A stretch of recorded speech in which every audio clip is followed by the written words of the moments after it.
বিশ্বকাপ জয়ের পর স্পেনের তরুণ তারকা লামিনে ইয়ামাল শুধু মাঠের পারফরম্যান্সের জন্যই নয়, ব্যক্তিগত জীবন নিয়েও আলোচনায়। বিশেষ করে তার প্রেমিকা ইনেস গার্সিয়াকে নিয়ে ভক্তদের কৌতূহল বেড়েছে। মাত্র ১৯ বছর বয়সেই বার্সেলোনা ও স্পেন জাতীয় দলের অন্যতম ভরসার নাম ইয়ামাল। ইউরো জয়ের পর এবার বিশ্বকাপও জিতেছেন তিনি। আর এই সাফল্যের পুরো সময়টাতেই গ্যালারিতে তাকে সমর্থন দিতে দেখা গেছে ইনেস গার্সিয়াকে। ইনেস স্পেনের জনপ্রিয় ডিজিটাল কন্টেন্ট ক্রিয়েটর ও ফ্যাশন ইনফ্লুয়েন্সার। ইনস্টাগ্রাম ও টিকটকে তার কয়েক মিলিয়ন অনুসারী রয়েছে।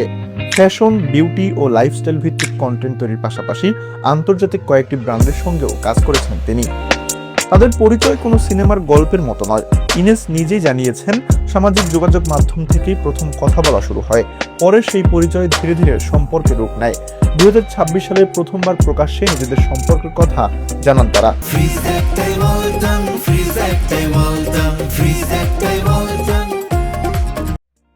বিশ্বকাপ জয়ের পর ইনেস সামাজিক যোগাযোগ মাধ্যমে ইয়ামালকে অভিনন্দন জানিয়ে আবেগঘন বার্তা দেন। ইয়ামালও ভালোবাসার জবাব দেন একইভাবে। যদিও তাদের সম্পর্ক নিয়ে বিভিন্ন গুঞ্জন ছড়িয়েছিল, ইনেস সেসব দাবি স্পষ্টভাবে অস্বীকার করেছেন।